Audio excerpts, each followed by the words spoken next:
Seguimos con nuestra serie de la iglesia que queríamos ser. Y no nos ha ido muy bien en los últimos 10 años queriendo reunir otros reformados o otras personas presbiterianas en la ciudad de Antofagasta que se han reunido y que han estado como grupos. No nos ha ido bien. Hemos tenido por lo menos 3 intentos fallidos de poder generar que otras personas que dicen, que piensan como nosotros, que tienen la misma identidad que nosotros, se junten a nosotros. Y he estado pensando, Señor, ¿por qué? ¿Somos muy malos? ¿Somos, no sé, disculpen la palabra, muy pencas? Nosotros como cuerpo aquí, ¿qué tenemos? ¿Tenemos sarna? Yo he llegado, ¿tenemos alguna cosa? Porque en primeras conversaciones, Pastor José, no, nosotros queremos estar con ustedes, queremos ser parte de Oasis de Redención, hemos visto cómo Dios los bendice y queremos estar ahí. Y nosotros nos animamos, ¿se acuerdan del comienzo? Hace 10 años atrás nos animábamos y el más animado era el pastor naturalmente y decía, sí, nos vamos a reunir, ¿cierto? Nos juntábamos con algunas personas y después de 1 o 2 o 3 reuniones, ahí quedábamos. Incluso yo recuerdo que proyecté un letrero que decía, hermanos, un grupo de hermanos van a venir con nosotros, ¿se acuerdan o no? Preparemos nuestros corazones para recibirlos. Y estábamos como súper animados. Después, años después, nos encontramos también, yo también, con otro grupo de personas también, de jóvenes que querían participar. Y nuevamente el pastor José dijo, sí, esas personas. Y dije, no, pastor, vamos a estar ahí. Somos 13, 14, 15 jóvenes que somos reformados. Tenemos un pensamiento y una visión presbiteriana, así que confíe. Y ahí el pastor nuevamente le decía a los líderes, ¿y saben qué pasó? Que de a poco, como el pastor no tiene tan buen ojo, me empezaron a molestar que mi ojo no era tan bueno y comenzamos a llamar a aquellos de sandía calada. ¿Por qué? Porque el pastor José ponía el ojo en algunas personas y decía, sí, sí, y el pastor José iba y los demás decían, pero no, pastor. Y el pastor decía, pero vamos, chiquillos, si esta gente quiere, vamos, vamos, vamos. Y los cabros decían, ya, pastor, vamos. Y vamos, y de nuevo, otra vez sobrevolando. Y así nos ha pasado el tiempo varias veces a lo largo de estos últimos años. Y quiero mostrar esto como una ilustración, porque sí han sido 10 largos años de rotundos fracasos, ya de poder reunirnos o de poder traer a otros presbiterianos que en su corazón y en su mente dicen que son presbiterianos y que son reformados y que por alguna razón no han venido. Tengo algunas razones y se las voy a decir algunos por qué no han venido. Unos no han venido porque somos profundamente fríos. Somos más fríos, ¿cierto?, que pate pingüino. Aquí cuando nosotros cantamos, nadie aplaude. Entonces solamente a lo mucho algunos hermanos van a levantar las manos, qué sé yo. Entonces, o incluso al pastor le falta poder en su predicación y en su sermón. Así, abiertamente me lo dijeron. Pastora, que a usted le falta poder. Así con ese acento. Y yo dije, ¡ay, ya! Darío se ríe porque estábamos juntos en eso. Por un lado, de que somos como muy fríos, muy presbiterianos, qué sé yo, y todo este asunto. Pero por otro lado, también existen personas que nos encuentran comunistas y liberales, comunistas no, liberales no, comunistas, neortodoxos quizás, o progresistas. Una vez una persona me confrontó y me dijo, ¿qué? Si ustedes son más comunistas, socialistas, todos de izquierda. Así. Entonces, por eso nosotros no vamos a esa iglesia.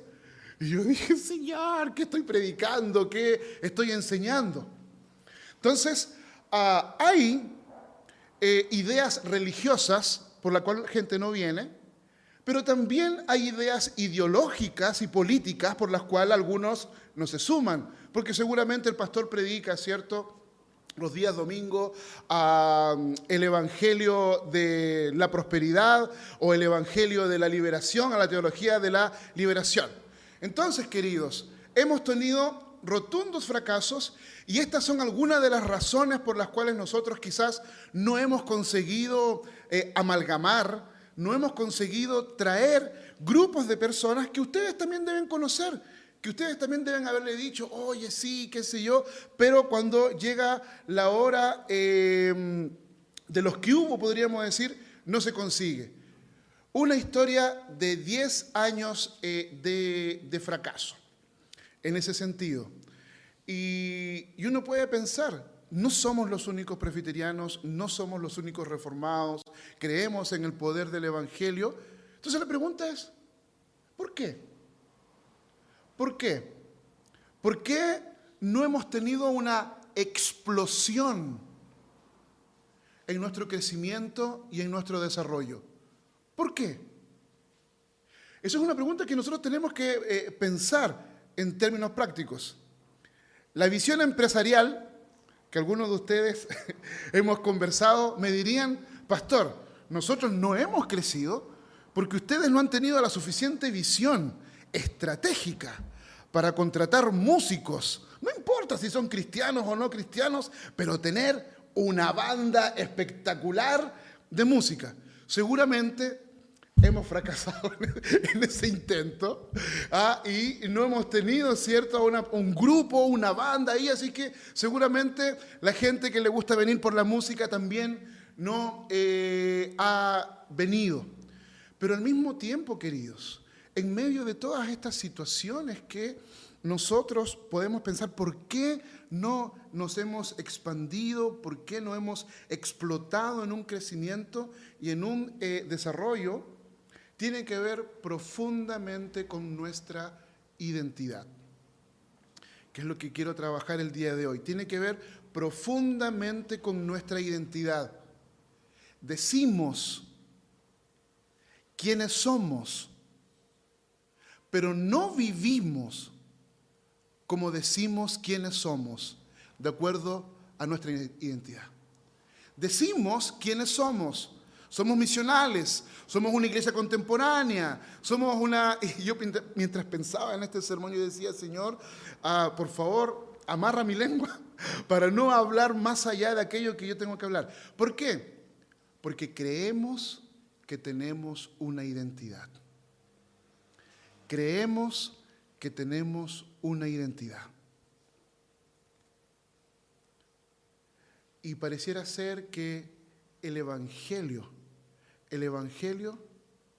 aún no se ha arraigado profundamente en estos últimos 10 años para tomar el control completo de nuestra existencia y mostrar quién nosotros somos.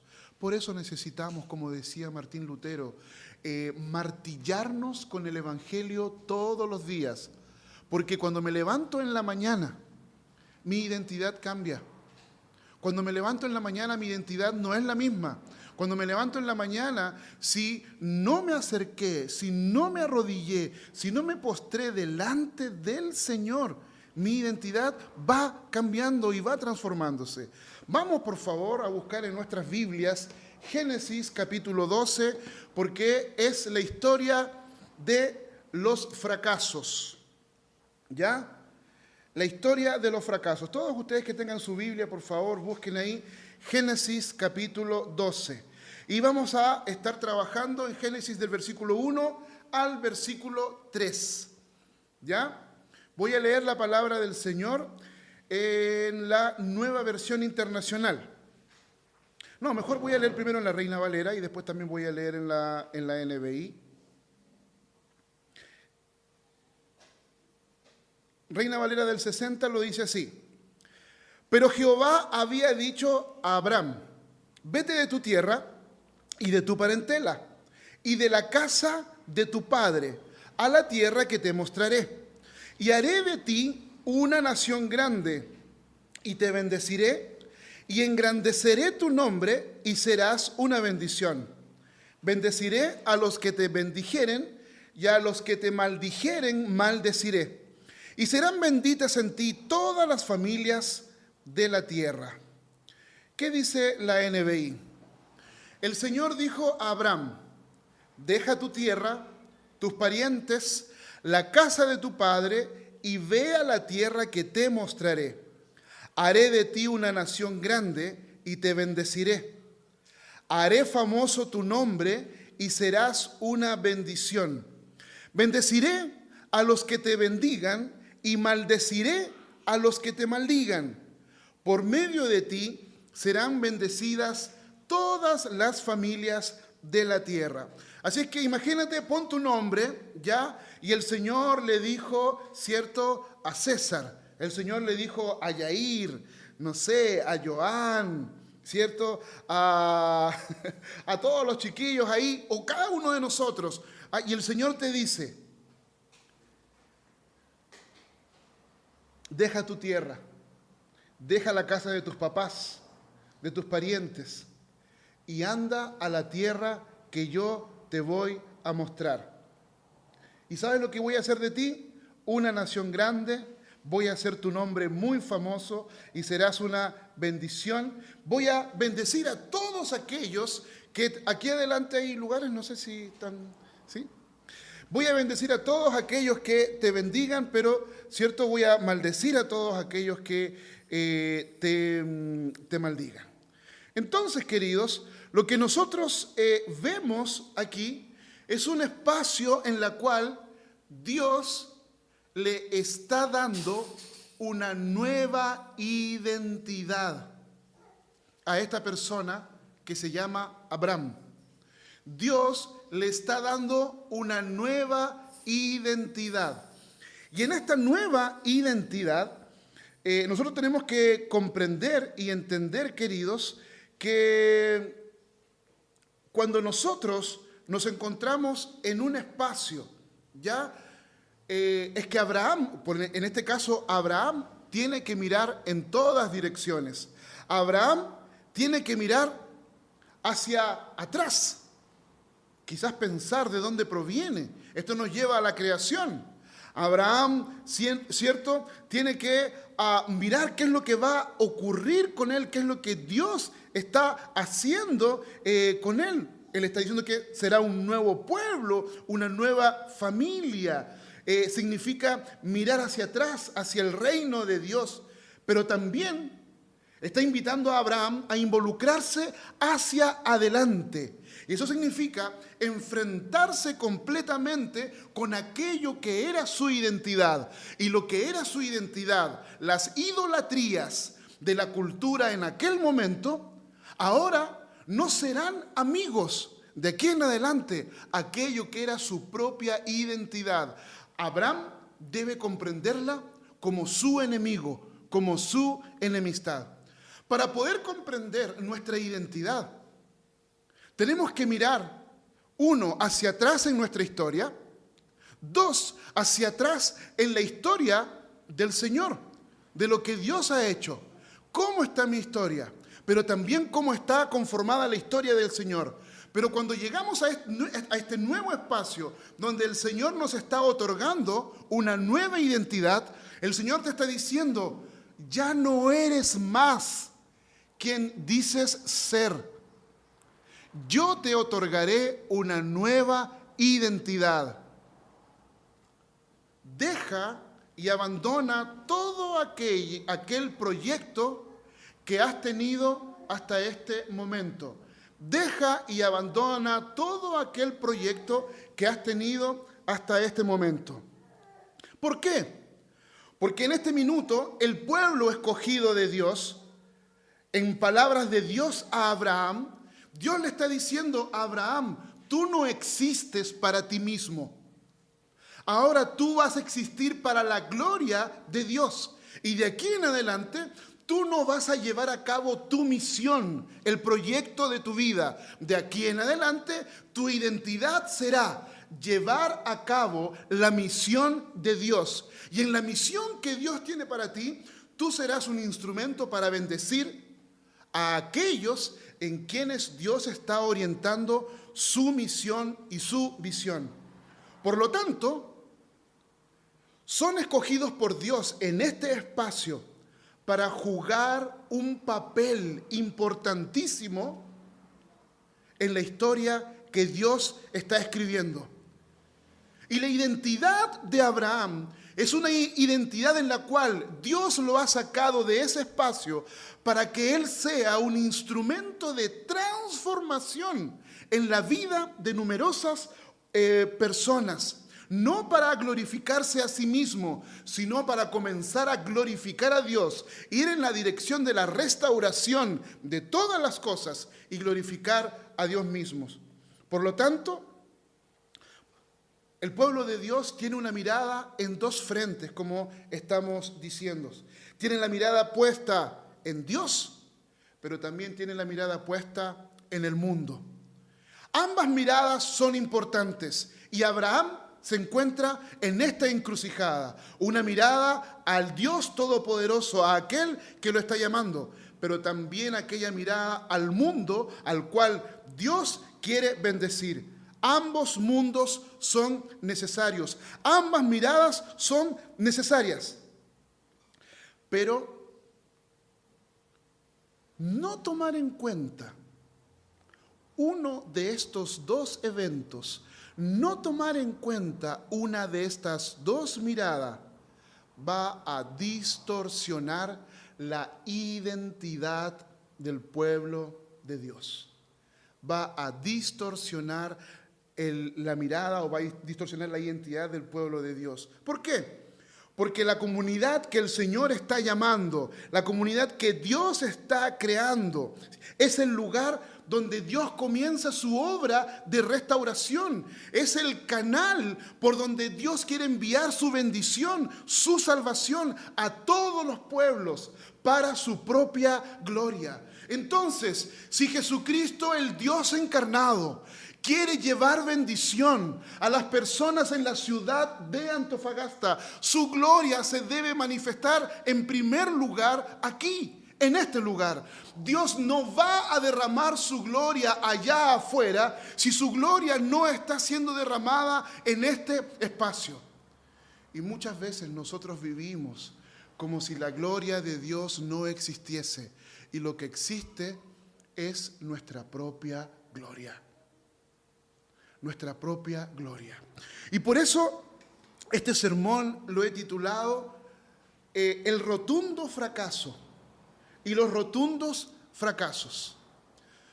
Porque nos encontramos aquí en Abraham y yo sé que muchos de ustedes conocen la historia de Génesis 12, a Abraham, el amigo de Dios. Hoy día no voy a hablar del amigo de Dios, ¿cierto? El hombre de la fe, que ya como todos ustedes lo saben, cómo Dios lo bendice, ¿cierto? Para bendecir, y la historia después de su hijo, de todos los patriarcas. No, esa no es la historia que quiero contar.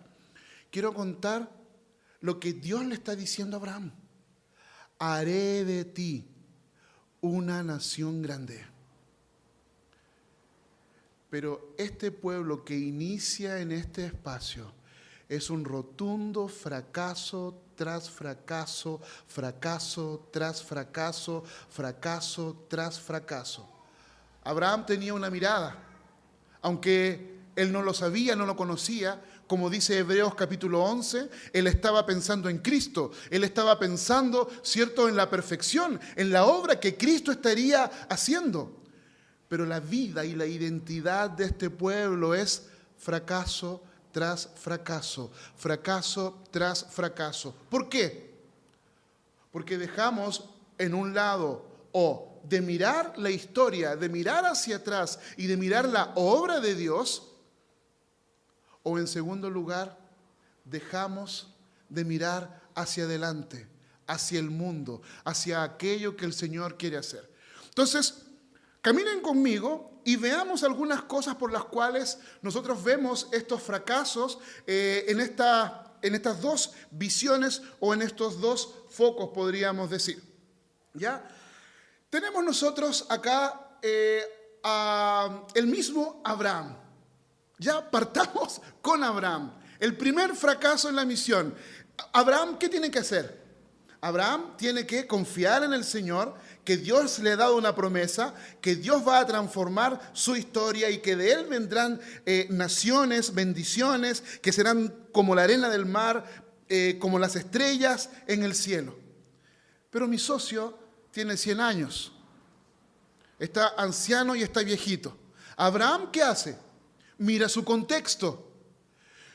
El Señor le dice, tranquilo, mira la historia, mira hacia atrás, mira lo que he hecho y mira lo que voy a hacer contigo. ¿Hacia dónde vamos?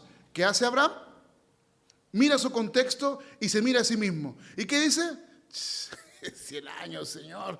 Es complicada la cosa, 100 años, y mi esposa también, ella ya le cesó el tiempo. Así que difícil, Señor, no sé cómo. Difícil. ¿Y qué es lo que hace Abraham? Mira su contexto a partir de su propia visión. Lo que Abraham hace no es nuevo. Lo que Abraham hace no es algo diferente. ¿Sabe por qué? Porque seguramente en la mente de él ya estaba la siguiente función. Si es que el Señor no me bendice, tengo a mi criado. Puedo adoptar a mi criado. Y si adopto a mi criado, seguramente Dios quiere que la bendición venga de él. Pero la esposa le dice, no, tranquilo, yo tengo la solución. Mira, nuestra criada, nuestra esclava egipcia, nos puede dar la solución. Es como si fuese yo. Anda, acuéstate con mi esclava y la descendencia que el Señor va a entregar vendrá de ahí. Y el Señor te va a entregar la descendencia. Listo. Fracaso número 1. Abraham dejó de mirar hacia atrás, dejó de mirar la obra de Dios, dejó de mirar aquello que Dios podría hacer en su propia gloria y miró su contexto, y su contexto era complejo, era difícil, era imposible. Así que la pregunta yo te digo a ti en este minuto: ¿qué cosa de tu contexto es imposible? ¿Qué cosa de tu contexto es complejo o es imposible? Yo les voy a decir, para los niños, como principalmente para mi hijo Tomás, lo más imposible es que él no puede ser grande. ¿Ya? Él quiere ser grande a toda costa, adolescente, qué sé yo, él quiere ser grande y en muchos momentos está pensando, pero eso sería un imposible para él el día de hoy. Otra cosa imposible, por ejemplo, si eres soltero, ¿cierto? Si eres soltera y aún no te has comprometido, es imposible que el Señor te pueda mandar una persona que te ame, ¿cierto? A los hombres, que te ame porque eres muy feo. Entonces, como eres tan feo, en tu contexto te dice, no, esto ya, y lo has intentado, lo he intentado. Si eres bonito, ahí la cosa se complica un poquitito porque no hay dónde escoger. Hay muchos ramilletes, qué sé yo, ahí. Entonces, pero se ve casi imposible. Y tú dices, no, chuta, ¿cómo lo hago aquí? El bonito dice, no me dejan tranquilo, ¿cierto? No me dejan vivir. Y sufre. Y sufre porque no tiene dónde escoger. El Federico sufre porque tampoco tiene dónde esconder porque no hay nadie. Entonces, en ese contexto, para los solteros, para los adolescentes, eso es imposible. ¿Y sabes lo que está ocurriendo en tu corazón ahora? Que si no miras hacia atrás, si no miras hacia adelante a aquello que Dios va a hacer, vas a tomar a tu criado y pensar que lo vas a querer adoptar. O vas a tomar a la esclava de Sara, a Agar, y vas a querer tener descendencia con ella. Porque tu contexto te dijo que es imposible aquello que Dios te ha prometido. Y Abraham fracasó. Fracasó porque en ese minuto, aquel hombre que fue el padre de la fe, pensó que en su contexto él podría tener la solución y cómo Dios hace las cosas. Ahora, yo di este pequeño ejemplo, pero hermanos, puede ser en el matrimonio, en la vida, en la existencia que nosotros tenemos, cualquier cosa, en el trabajo, con los hijos, en los estudios. Piensa, ¿cuál es la cosa imposible que tú tienes ahí en este minuto? Y de seguro que hay algunas decisiones que están inclinadas, no mirando hacia atrás, hacia la historia. Porque si Abraham fracasó, nosotros también lo haremos. Porque si Abraham fracasó, nosotros también fracasaremos. Y seguimos, vamos con la familia de Abraham, vamos ahí, ¿cierto? Podríamos seguir con Abraham, sus mentiras, pero vamos a tomar a Isaac, porque si Isaac se casó con la princesa de todas las princesas, Rebeca. No existía mujer más hermosa sobre la tierra que Rebeca. Y comete exactamente los mismos errores que su padre. Escapando, ¿cierto? Viajando ida y vuelta a Egipto. Viene, ¿cierto? Un personaje y encuentra a la mujer más bonita, más bella, y él también comienza a tener sus problemas y sus complicaciones. Y para poder subsistir, ¿qué es lo que hace? Miente. Hermanos, no importa, cuando nosotros nos enfrentamos a nuestro contexto, afloran aquellos temores en los cuales nosotros no podemos controlar. Vamos a los hijos de Isaac, Jacob y Esaú, ¿cierto? Uno que se va a convertir en verdaderamente pagano, pero tomemos a Jacob, un verdadero tramposo que fue criado con su padre, con su madre, ¿cierto? Su madre pilla también, hermana de Labán, y conocemos toda la historia. Jacob, un verdadero y real mentiroso, un hijo que un verdadero fracaso. Los hijos de Jacob, un verdadero fracaso, toman a su hermano, en vez de criarlo, en vez de cuidarlo, en vez de protegerlo, lo golpean, lo maltratan, lo venden, ¿cierto?, como esclavo a Egipto, y le dicen a su padre que su hijo querido, al cual él le había hecho una túnica de colores, las fieras lo habían devorado. Y así pasan muchísimos años, en los cuales el pueblo de Dios, la nación de Dios, en vez de mirar a aquellos que eran escogidos, en vez de mirar a la obra que Dios estaba haciendo y en vez de mirar el mundo, ven su propio contexto. Y la historia con los hermanos de José se va a volver a repetir. Cuando Jacob muere, le dicen: oh, hermano, nuestro papá murió, así que miren lo que va a ocurrir. José nos va a venir a sacar la ñoña, queridos, así que tenemos que decirle que nuestro papá dijo esto otro aquí, para que no nos haga nada. Vienen a José y le dicen: José, nuestro padre, dijo, en pocas palabras, que nos trataras bien, que no tomaras en cuenta y te pedimos perdón.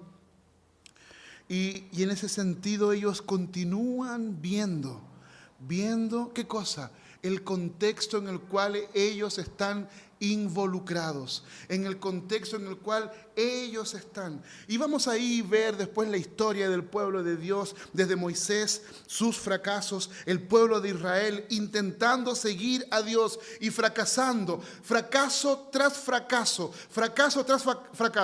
Y los rotundos fracasos es: en medio de todo esto, obviamente se cruza el Mar Rojo, el Señor los rescata, llegan a la tierra prometida, están ahí en medio de la conquista y nos encontramos ahí en medio, ¿cierto?, de el pueblo siendo juzgado por personas que incluso eran profundamente paganas. Aquellos que hemos estudiado, ¿cierto?, en este último tiempo los grupos de vida y que hemos conversado un poquitito en la historia de Jefté, hemos podido ver la manera de cómo este personaje es usado por Dios, pero una persona que no conocía absolutamente nada de Dios, pero que conocía, ¿qué cosa? El mundo y el contexto en el cual él se encontraba. Y vamos a ver que Jefté llega a un fracaso tan tremendo que sacrifica a su hija pensando él que él estaba haciendo lo correcto delante del Señor. Y vamos a avanzar, queridos, a lo largo de toda la historia,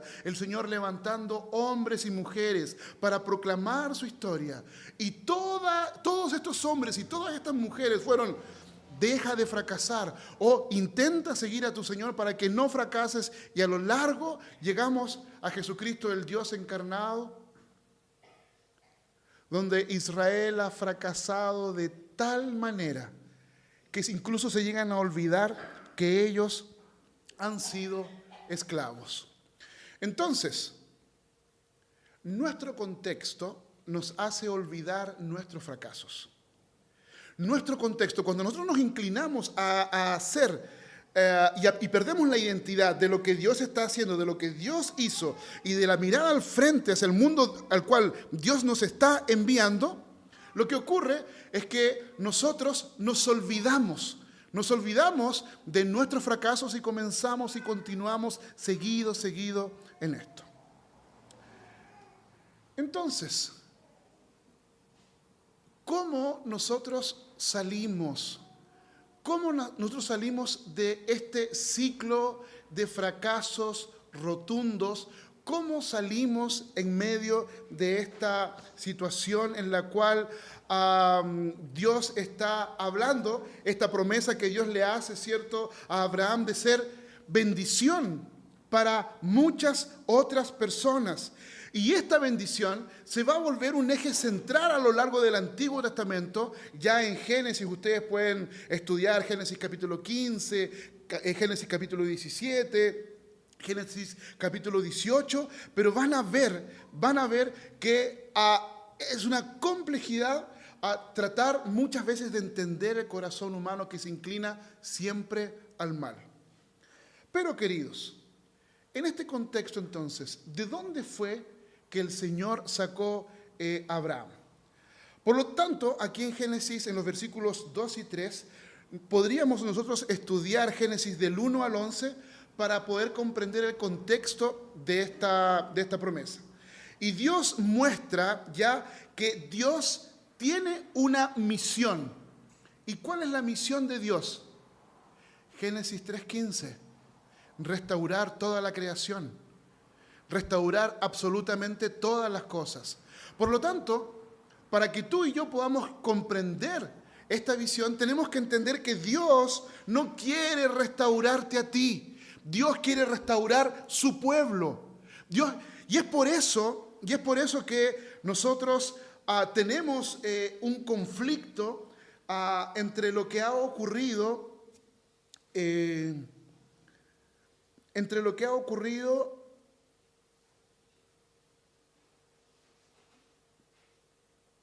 Lo explico de la siguiente manera para que podamos entenderlo. Vivimos en un contexto súper individualista.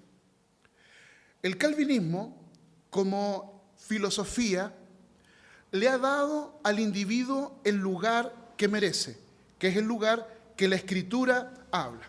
Y por lo tanto, el calvinismo como primer principio habla acerca de que el ser humano por sí solo jamás podrá llegar a donde él puede llegar. ¿Por qué? Porque el calvinismo mira hacia adelante como filosofía y cree firmemente que Dios va a restaurar absolutamente todas las cosas. Y para poder restaurar todas las cosas, ¿cierto?, Dios te tiene que restaurar a ti primero para que tú seas un instrumento de bendición a tu alrededor. ¿Dónde está el problema? El problema está en que nosotros, dentro de nuestra filosofía calvinista, nosotros, para poder dar la buena noticia del Evangelio, tenemos que dar la mala noticia de que nosotros no podemos conseguir aquello que a nosotros nos gustaría. Y por lo tanto, eso ha sido un conflicto. ¿Saben por qué? Porque en el corazón de los seres humanos nosotros no somos tan malos. En el corazón de los seres humanos nosotros no somos tan terribles.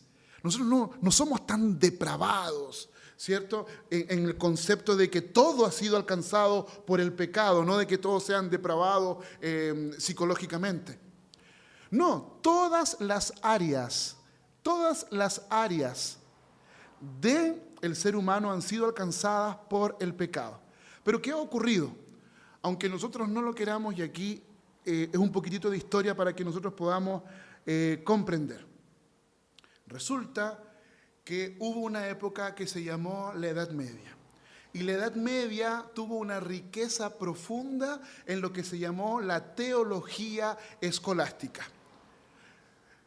Tomás de Aquino, que era católico romano, ya que era un ferviente cristiano, él tomó la filosofía griega, tomó el pensamiento del filósofo Aristóteles y lo unió junto con el pensamiento cristiano. Entonces, lo que nosotros tenemos el día de hoy en un aspecto con lo que se llama el tomismo es en esta teología que ha tomado la filosofía griega, pagana, podríamos decirla, y la ha colocado y la ha amalgamado junto con el cristianismo. Eso se llama escolasticismo, una teología, y hay mucho escrito sobre esto. Los reformadores llegaron y ¡pah!, batieron, ¿cierto?, el garrote contra el escolasticismo, que le estaba haciendo daño a la iglesia. Martín Lutero, pero por sobre todo Juan Calvino, trabajó fervientemente para que el cristianismo pudiera tener una visión bíblica de las cosas, sin mezclarse con las ideologías o filosofías humanas. Pero ese fue Calvino. La segunda generación, discípulos de Calvino, se casaron con nuevamente las filosofías humanas. ¿Y sabes lo que nació? El escolasticismo protestante. Y el escolasticismo protestante tiene una característica: ama profundamente al individuo y lo exalta. Es por eso que tú vas a ver en perspectivas ideológicas cómo algunas visiones ideológicas, incluso tú vas a ver pastores ultraconservadores de derecha que van a exaltar el calvinismo en esa perspectiva. ¿Por qué? Porque lo que se exalta ahí, ¿qué es? Al individuo y todos los derechos del individuo. Hicieron aquello que Calvino no hizo. Entonces, ¿qué es lo que nosotros tenemos en esto, queridos? La lucha que nosotros tenemos como cristianos es volver a un cristianismo bíblico, despojado de las ideologías, despojado de las filosofías arraigadas y cimentadas dentro del hombre. ¿Y qué significa esto? Hermanos, esto que yo estoy predicando, de que Dios está llamando a un pueblo y que Dios no está llamando a Abraham como individuo, es socialismo. Y basta que yo siga en esa dirección para ser tildado de socialista. ¿Por qué? Porque estoy, entre comillas, porque aún no lo he trabajado, la visión de Abraham. Porque estoy levantando un elemento principal dentro de nuestra identidad. ¿Cuál es? Nuestra identidad como pueblo. Nuestra identidad como pueblo. Nuestra identidad como nación. Entonces, ni lo uno ni lo otro. Ni el escolasticismo católico, ni el escolasticismo protestante que se aferra en este sentido. La Escritura que nos apunta a esto. Y solamente para que podamos, algunos de ustedes que quieran profundizar en estos estudios, los invito a leer a Herman Bavinck. Si encuentran en español toda la literatura y toda la teología de Herman Bavinck, los invito a comprarla. ¿Por qué? Porque Herman Bavinck, teólogo reformado holandés de principios del siglo XX, se dio cuenta de esto. Así es que lo que yo estoy diciendo no es que el pastor José miró ahí y dijo, oh, el pastor mira cómo se dio cuenta. No, Herman Bavinck lo vio y se dio cuenta. Y lo que él hace en el inicio del siglo XX es justamente tratar de alejarse de esta visión. Ahora, ¿por qué estoy tratando de decir todo esto? Porque nosotros tenemos desafíos ideológicos en nuestro contexto. O son desafíos comunales donde sin darnos cuenta vamos a colocar la comunidad como concepto por encima de todo. O vamos a colocar ¿a quién? Al individuo. Ni lo uno ni lo otro. Porque quien está arriba es Cristo. Ni lo uno ni lo otro. Pero le damos a este espacio el lugar que merece. Entonces, por lo tanto, esta promesa de Abraham podríamos decir, es un puente que nos va a ayudar para poder vivir, para poder entender, para poder conocer estas dos secciones, estas dos visiones, ¿cierto?, que les estoy contando. ¿Por qué? Porque cuando nosotros miramos atrás, nosotros no podemos dejar de ver a Adán, ¿cierto?, que encabeza este espacio, ¿cierto? Y la segunda sección, la segunda manera de ver estas cosas es a partir de la perspectiva no de Adán y sí de Abraham. Por lo tanto, si nosotros nos ponemos un poco judíos, si nosotros nos podemos a rabinos judíos para interpretar esto, podríamos decir que aquí se destaca que el rol de Abraham es ordenar el desorden que Adán ha generado. Si nosotros miramos, ¿cierto?, a los escritos de los rabinos sobre Génesis, vamos a ver ilustraciones, ¿cierto?, donde dice, crearé primero a Adán, y si él se descarría, dice una midrash, enviaré a Abraham para que pueda solucionar el problema que, ¿cierto?, Adán ha generado. Por lo tanto, cuando nosotros miramos los primeros capítulos de Génesis, muestran un problema que ha sido colocado. ¿Para qué?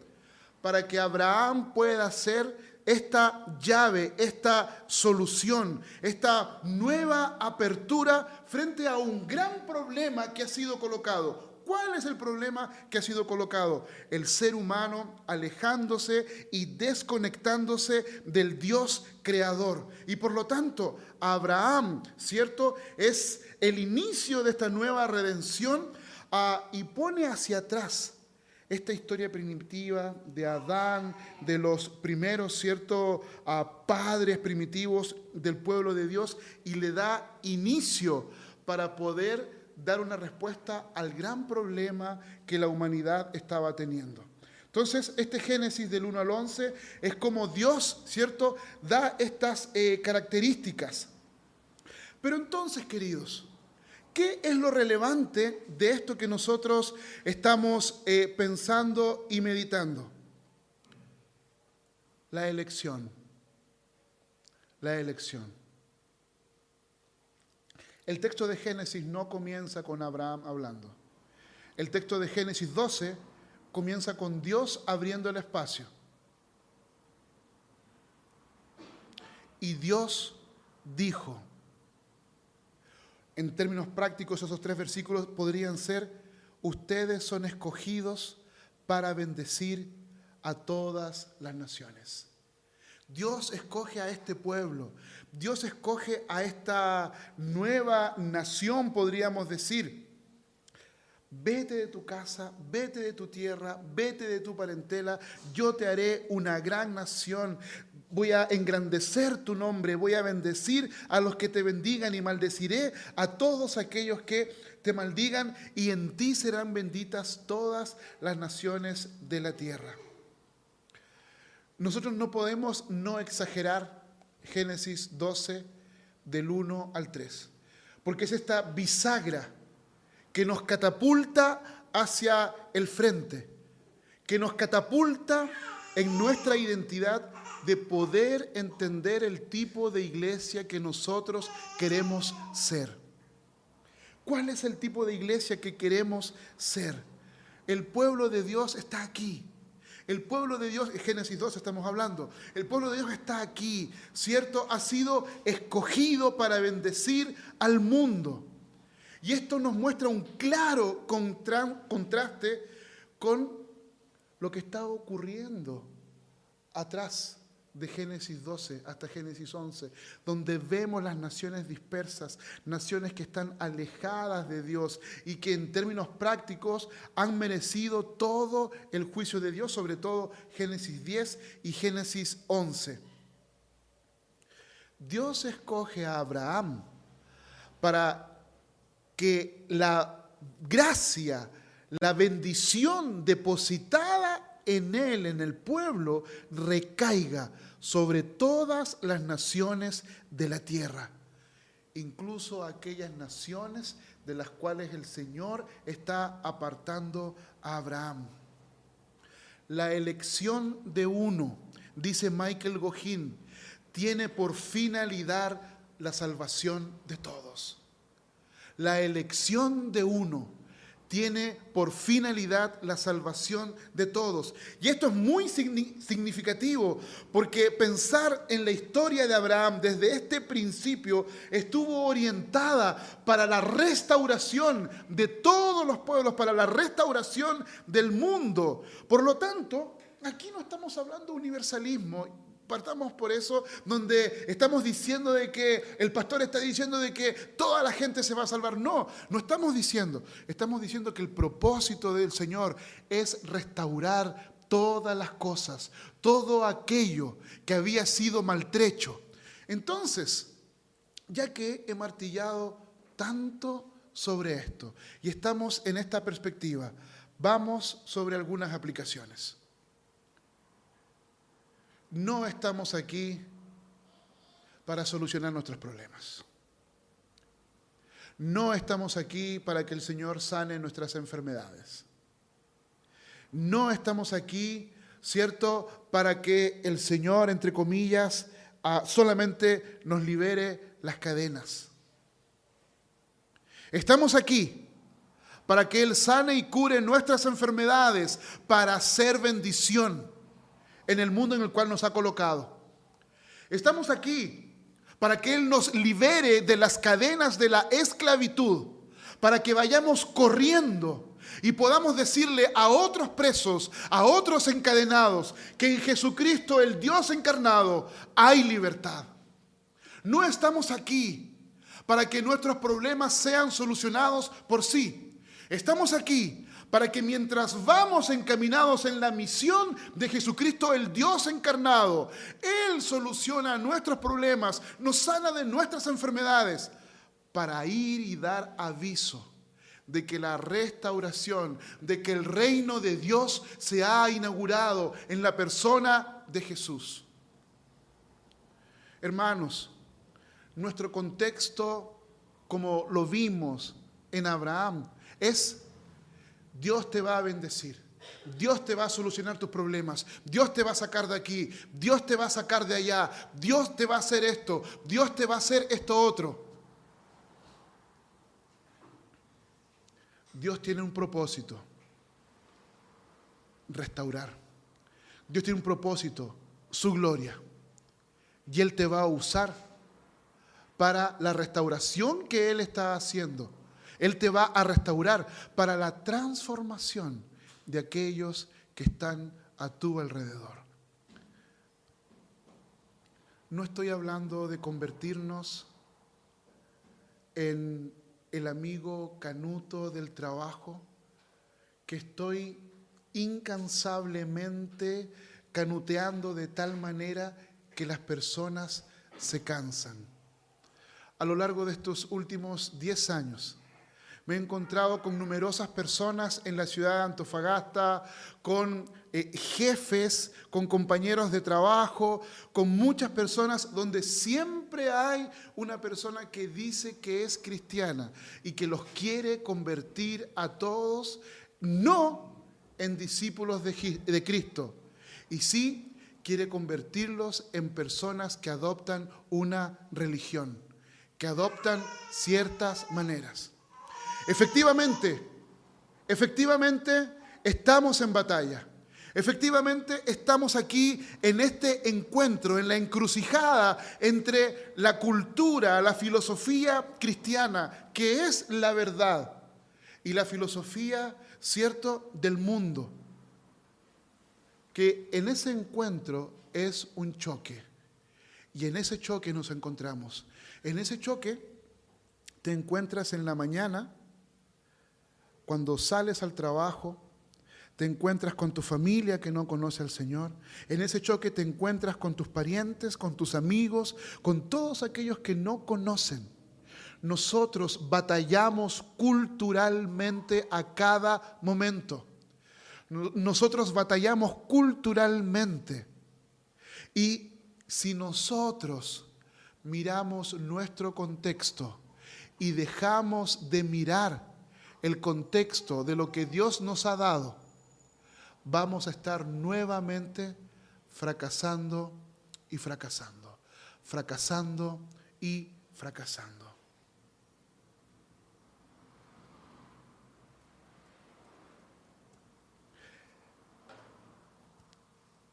Hebreos capítulo 11 nos dice lo siguiente: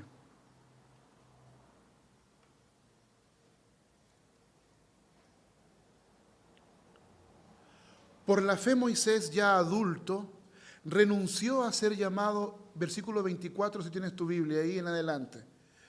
Por la fe, Moisés, ya adulto, renunció a ser llamado hijo de la hija de Faraón.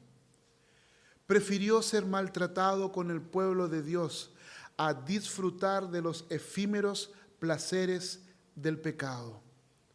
Consideró que la deshonra por causa de Cristo era una mayor riqueza que todos los tesoros de Egipto, porque tenía la mirada puesta en la recompensa. La recompensa es la restauración de todas las cosas. Yo me equivoqué hace un momento, dije Abraham, perdón, estaba pensando en Moisés. Moisés, ya adulto, renunció a ser llamado hijo de la hija de Faraón. Génesis 12, 1, 2 y 3 es una invitación a la renuncia. La primera parte, para que este pueblo comience esta jornada, es renunciar. Renuncia a tu tierra, o sea, renuncia a todos tus bienes.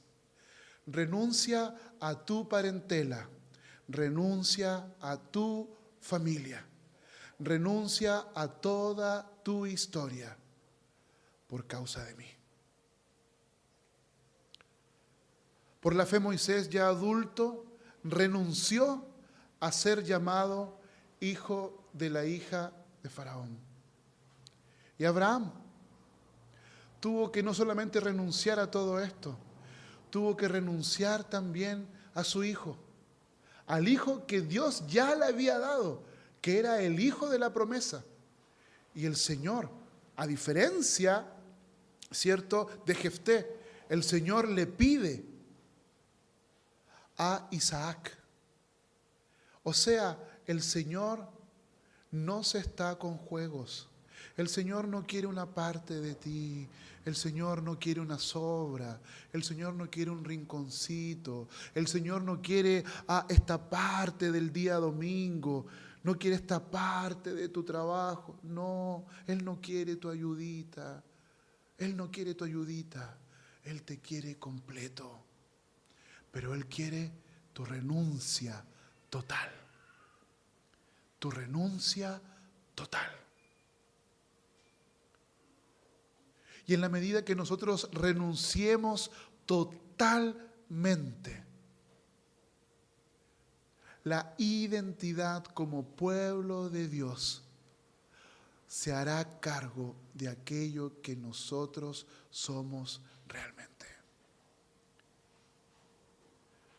¿Se acuerdan la primera pregunta que les hice? ¿Por qué no hemos explotado aún todavía? ¿Por qué no hemos salido, entiendo, en esta explosión? Sí, estamos cumpliendo. Sí, estamos siendo pueblo, por favor. No estoy diciendo que no lo somos. Pero creo yo que posiblemente en estos dos focos de mirar hacia atrás, lo que Dios ha hecho, lo que Dios está haciendo, y de mirar hacia adelante y mirar el contexto de la restauración de lo que el Señor quiere hacer, de seguro nos inclinamos, al igual como toda la historia en el Antiguo Testamento, queremos ayudar al Señor. Hoy, como pastor, incluso pensaba en algunas aplicaciones. Permiso.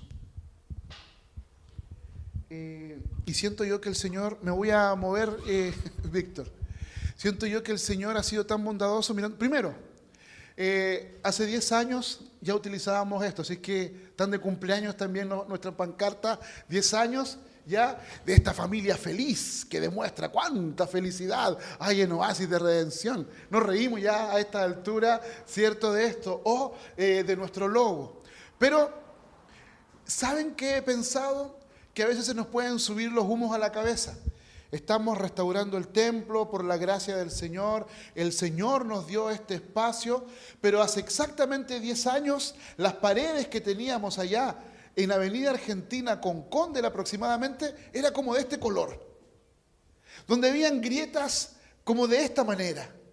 Habían pinturas así, cosas rayadas, y dábamos culto y cantábamos. Habían espacios así, medios deformes, podríamos decir que no está bien arreglado, no está estéticamente bien arreglado. Y yo decía, Señor, cuán bueno eres tú, que en el 10º aniversario nosotros estamos en un espacio exactamente igual al que nosotros teníamos, silla más cómoda así, ¿ya? Porque las sillas de ayer eran sillas de colegio, todavía me acuerdo, ¿ya? Y hermanos, y fuimos tan felices. Tan felices porque nuestra identidad es Cristo. Tan felices porque el sueño que teníamos era que Antofagasta pudiera conocer a Jesucristo, el Dios encarnado. Tan felices porque en aquella época muchos de ustedes tuvieron que dejar sus antiguas iglesias y renunciaron. Muchos de ustedes no solamente tuvieron que dejar cosas que ustedes amaban profundamente, renunciaron al estilo de vida que estaban llevando. Muchos de ustedes quizás a lo largo de los últimos 10 años han renunciado quizás a un postítulo. Muchos de ustedes han renunciado a una carrera profesional más exitosa por amor de aquellos que están aquí entregándose en la iglesia. Y lo que el Señor quiere de nosotros, lo que el Señor quiere es que por favor en el nombre de Jesús no sigas contemplando tu vida como la vida miserable y el daño que otros te hacen a tu vida. Tu vida, mirada desde tu perspectiva, no es tan importante. No es tan importante, pero para ti lo es. Tu vida lo es todo. Tus detalles, tus pequeñas cosas, tus sensibilidades, tus pequeños egos, todas aquellas cosas en lo más profundo de tu alma. El Señor está pidiendo que renuncies, está pidiendo que las dejes y que esas cosas no vengan a ser, porque posiblemente, querido, has renunciado a un montón de cosas y le has dicho al Señor tantas cosas, pero en lo más profundo de tu alma no estás renunciando a quién eres, a tu propia identidad, a esa identidad que con mi esposa hablábamos el día de hoy en medio de un contexto familiar. Estábamos con un tío y mi tío nos contaba un poco la historia de mi papá, que era ayer eso fue, un tremendo, hoy día no me acuerdo, un tremendo vendedor. Desde los 10, 11 años, mi papá ya trabajando, salía a vender y contaba los éxitos de venta a esa edad en el mercado, a donde sea. Bueno, mi papá intentó hacer conmigo eso cuando yo tenía 11 o 12 años, cuando yo vivía en La Serena. Y yo ahora me acuerdo que debo haber sido el mayor fracaso, ahora escuchando la historia de mi tío, el mayor fracaso de todos. Porque como ustedes saben, yo no soy una persona, me presento de manera extrovertida. Pero cuando mi papá nos dejaba con hierbas medicinales, las 7 hierbas, té adelgazante, para que nosotros vendiéramos en una feria allá en La Serena, para mí era un terror. Para mí era lo peor que me podía ocurrir porque me aterraba tener que... hierbas... si es que salía algo a 500, a 1000 y no me salía. Y mi tío contaba su historia, pero con una cosa como tan grande. Y lo que quiero decir es que él se aferraba a esa identidad, se aferraba a esa historia. Y yo miraba una identidad que no toma en cuenta a otros, que no toma en cuenta cómo afecta la vida de otros. Y así nos pasa, queridos. Nos estamos aferrando a nuestra propia identidad, lo que sufrimos, lo que hicimos, lo que nos enseñamos. Y en este aferrar, en vez de que Dios derrame su bendición, en vez de que Dios derrame su bendición hacia otras personas, nosotros intoxicamos y envenenamos a otros con aquello que nosotros pensamos que es bendición.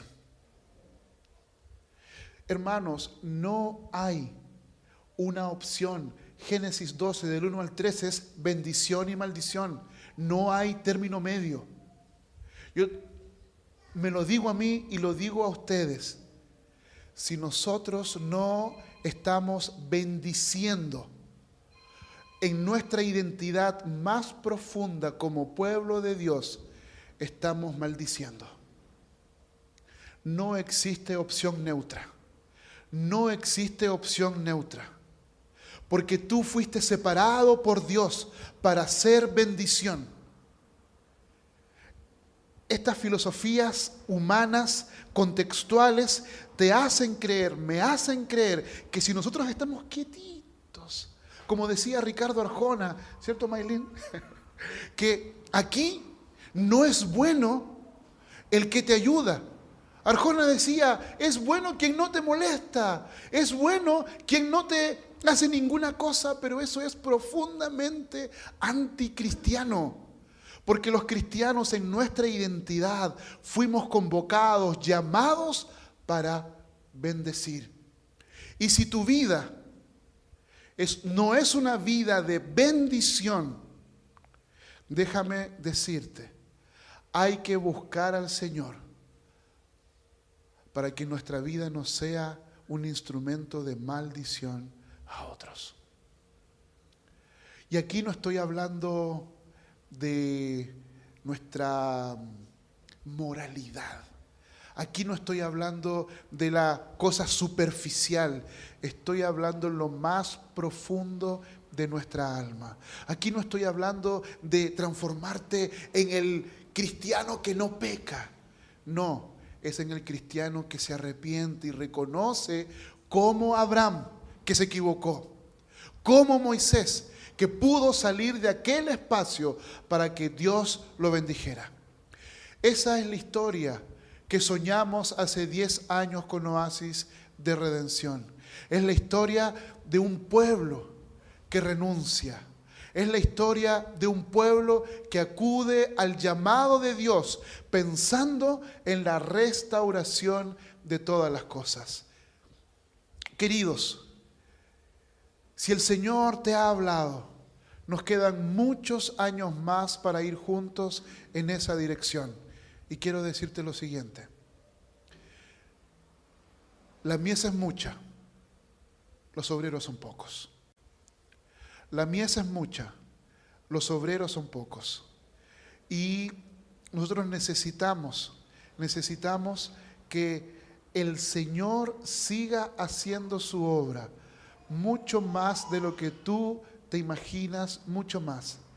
El Señor quiere transformarte, quiere usarte para bendecir a tus amigos, a tus vecinos, a tus parientes. Lo vuelvo a repetir y esto lo comenzamos a decir hace 10 años atrás. Dios quiere utilizarte para bendecir a tus amigos, a tus vecinos y a tus parientes, que es esa primera línea con la cual te encuentras todos los días. Esa primera línea en la cual te encuentras todos los días. Y si eres fiel en ese contexto, Dios te va a utilizar en el proyecto de esta iglesia, que es creer firmemente que la mejor manera de poder vivir Mateo capítulo 28 es por medio de la expansión a través de plantación de nuevas iglesias. Estamos haciendo un esfuerzo no solamente en Iquique, en Tocopilla, no en función de lo que creemos, sino en función de lo que Dios está haciendo. El Señor nos entregó Iquique, el Señor entregó Tocopilla, no fuimos nosotros, no es el pastor José Prado, el desbravador que está allá. No, es la iglesia, están los presbíteros, están los diáconos, están los líderes de grupo, están las personas que están trabajando y que están sirviendo. A mis queridos adolescentes, este es un momento en el cual necesitas de todo corazón vivir esta nueva identidad. No eres del mundo. No eres del mundo. Y yo sé, queridos, que para ustedes es muy difícil no mirar el contexto. Yair, Joan, César, Damián, Danae. Ustedes son diferentes. Ustedes son hijos del Rey. Ustedes tienen otra identidad. Su identidad no está en el mundo. Su identidad no está en las pasiones, en los sueños o en los proyectos que la gente les puede decir que son. Déjense usar poderosamente por el Señor y Él los va a llevar. Ustedes no saben y no tienen idea. A mis hermanos que están viviendo quizás una vida compleja, llena de problemas, a veces con problemas de salud, de enfermedades, problemas en el trabajo, problemas en la familia. Hermano querido, ese no es el problema. El problema es que hay gente muriendo sin Cristo. El problema es que Dios te quiere utilizar para restaurar el mundo en el cual nosotros estamos, ya sea por medio de acciones o palabras. Iglesia, que no se nos olvide esto que estamos teniendo aquí ahora, porque tener un templo no nos hace mejor iglesia. Tener un espacio no nos hace mejor iglesia. Porque nosotros podríamos estar aquí sin estar en este espacio y seguiríamos siendo iglesia. Somos iglesia porque Él te escogió para ser parte de un pueblo y Él te reunió. Eso es lo que dice Génesis 12, del 1 al 3. Llama a Abraham. ¿Para qué? Para reunir a su pueblo. Llama a Abraham. Por eso no podemos vivir vidas cristianas solas. Por eso no podemos vivir cristianos de manera aislada. Así es que si el Señor nos llamó, entreguemos nuestra vida por completo a Cristo, que fue aquel que renunció, aquel que se entregó. Y que así como dijo Moisés, parafraseando también al apóstol Pablo, no vivo yo, sino que vive Cristo en mí. Que el Señor te pueda guiar, te pueda fortalecer. Y como dijo Joana en parte de la liturgia, queremos ser una iglesia bíblica y entre ellas es ser una iglesia acogedora. Entre ellas ser una iglesia misional como estamos buscando. Pero para poder ser misional en este pasaje que nos va a dar para todo lo que resta del mes, es escuchar la voz de Dios que te dice, renuncia, renuncia, te quiero por completo, renuncia, te quiero por completo. Oremos. Señor, en el nombre de Jesús te alabamos y te damos gracias por tu amor y tu bondad. Señor, no somos mejores que nadie afuera. No somos mejores que nosotros aquí adentro. Nuestra identidad no está en las cosas que logramos, en las cosas que hacemos o decimos, en la familia que tenemos. Nuestra identidad está en ti. Nuestra identidad está escondida en Cristo, con Dios. Permite, Señor, que como pueblo podamos manifestar el amor de Dios. En primer lugar, manifestemos el amor con aquellos que hoy no están aquí. Hermanos y hermanas que posiblemente han sido decepcionados por la iglesia, hermanos y hermanas a los cuales hemos decepcionado por medio de palabras y acciones. Ayúdanos a arrepentirnos, a pedir perdón. Ayúdanos a presentarnos delante de ti para que sea el amor de Cristo. Señor, ayúdanos en primer lugar a prodigarnos este amor aquí en este espacio. Ayúdanos, Señor, a entregarnos el uno por el otro. Ayúdanos, Señor, a abrazarnos el uno al otro, a pesar, Señor, de nuestras limitaciones. Incluso, Señor, en medio, como veíamos, en medio de nuestra diversidad humana, pero también en medio de nuestra diversidad dentro de las neurodivergencias, que podamos aprender a aceptarnos, a amarnos profundamente, a renunciar al yo, a renunciar a nosotros, para que juntos podamos decir, Señor, como Hebreos hablaba de Moisés, que estuvo dispuesto a negar ser el hijo de la hija de Faraón, para obtener la recompensa en Cristo Jesús. Señor, aquí estamos.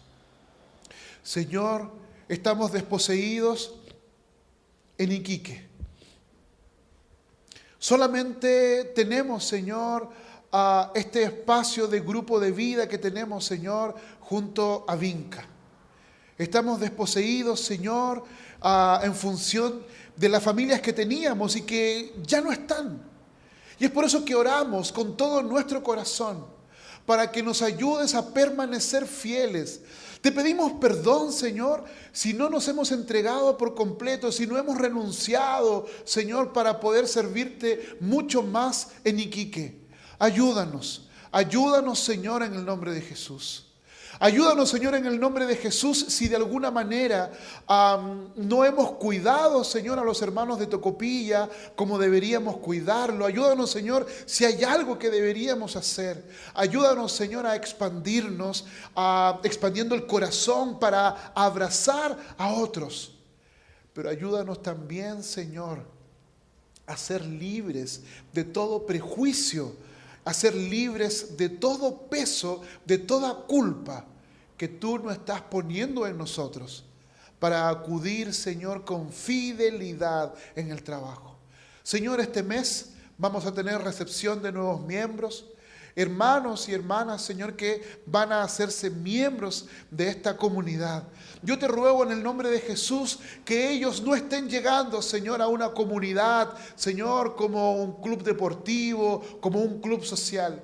Que ellos puedan entender, Señor, que tú estás mucho, mucho más interesado en lo que vas a hacer con ellos a través de tu historia. Porque a veces, Señor, la historia de nuestro dolor, la historia del contexto presente es tan grande y es tan angustioso que nos impide ver aquello que tú quieres hacer por medio de nosotros, Señor, en el mundo que tú nos has colocado. Todos aquellos que están sufriendo de más, trae el consuelo que solo tú sabes dar. Y ayúdanos, Señor, en la persona de Jesús, quien renunció, como dice Filipenses 2, a su reino, que renunció a la eternidad, que siendo forma de Dios, no tuvo a qué aferrarse. Tomó forma de siervo para encarnarse en la historia. Ayúdanos a encarnarnos en nuestras propias historias, de la cual tú eres Rey y Señor. Ayúdanos a encarnarnos para que tu gracia y tu bendición se derramen por completo en la vida de aquellos, Señor, en la vida del mundo, de aquellos, Señor, que no te conocen. Y gracias, porque si esta es nuestra identidad, la amamos, porque si esta es nuestra identidad, la recibimos, porque tú la has otorgado.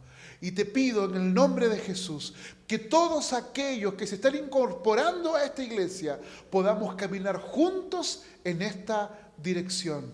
No para ser los mejores frente a otros, sino para ser guiados por ti. En el nombre de Jesús oramos. Amén.